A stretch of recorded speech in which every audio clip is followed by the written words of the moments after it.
Okay, we're back. But that answers, again, that first verse at least gives us the timing of this vision. And not only do we have the timing of the vision, we also have the vision itself. And it's the vision of the Lord sitting on a throne being the seat of power, the seat of authority, that God has power and authority over all things. And also the train of his robe, the whole length of the garment. You know, like when here comes the bride, there's always somebody carrying the train, or the train is just dragging, and it fills up the entire temple. Now, you know, those crazy wedding shows that they have on today, and these women with these $1 zillion dresses, in which they're going to get divorced in the matter of weeks. You know, how big the trains of the dresses are. Now imagine a robe that the train fills the entire temple. And that shows the grace and the presence of God. That he is a God of authority, but he's also a God of presence.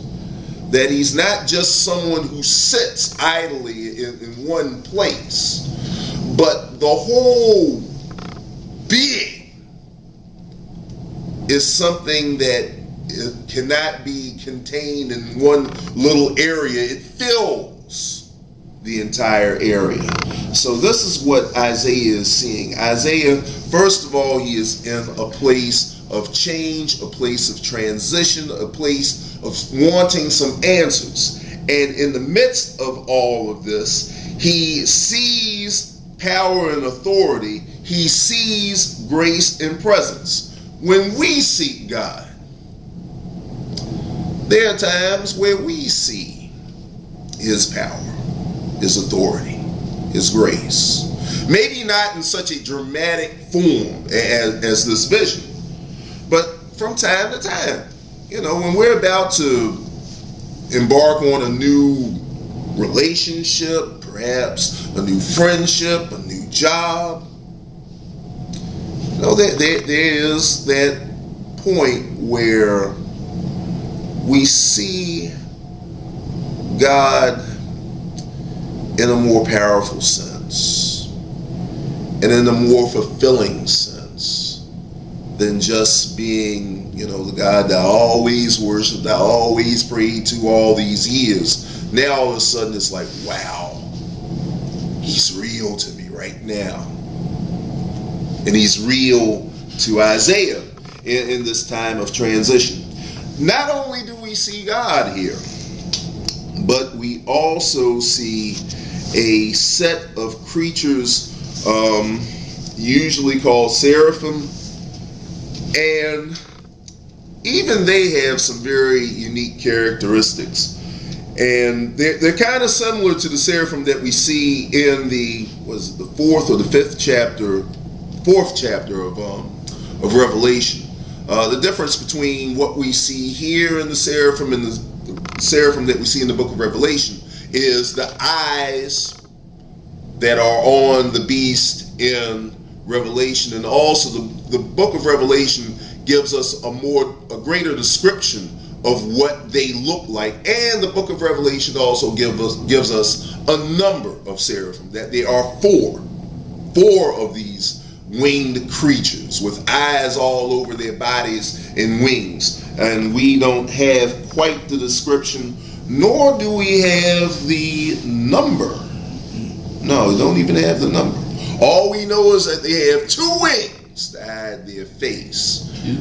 And the face of God is just so powerful that no man can really look into the face of God. 2 wings to cover the feet.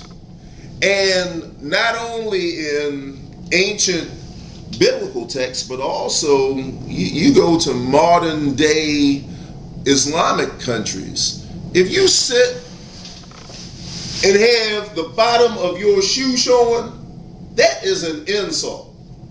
You never just set to show your feet to anyone. That's what you walk on all kinds of stuff, and you. Yeah.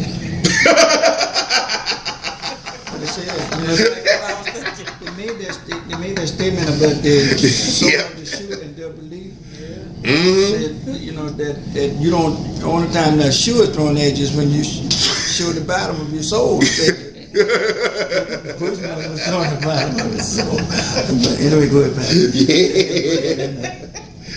But at any rate, the two wings, not only to cover the face, but also to cover the feet in reverence, in worship. That God should never even see the feet. Can I ask a question? Yes. Is this when it say above there were the servants each with 6 wings? My book says each with 6 wings. Mm-hmm. With 2 wings they covered their face, 2 they covered their feet, and with 2 they were flying. So would that mean that each one of them had 6 wings? Each one had 6 wings. Okay, Each one had 6 wings. 2 wings to hide the face, 2 wings to hide the. That was a good song, by the way. It was. We used to sing it all the time. Deacon Lawrence Washington. Oh man, he could sing that thing any day. But the other 2 wings for flying, and this shows their service to God, constantly in motion, constantly serving, constantly being ready to do the Lord's will. Okay, you can cut it. I got a question too. Yes, sir.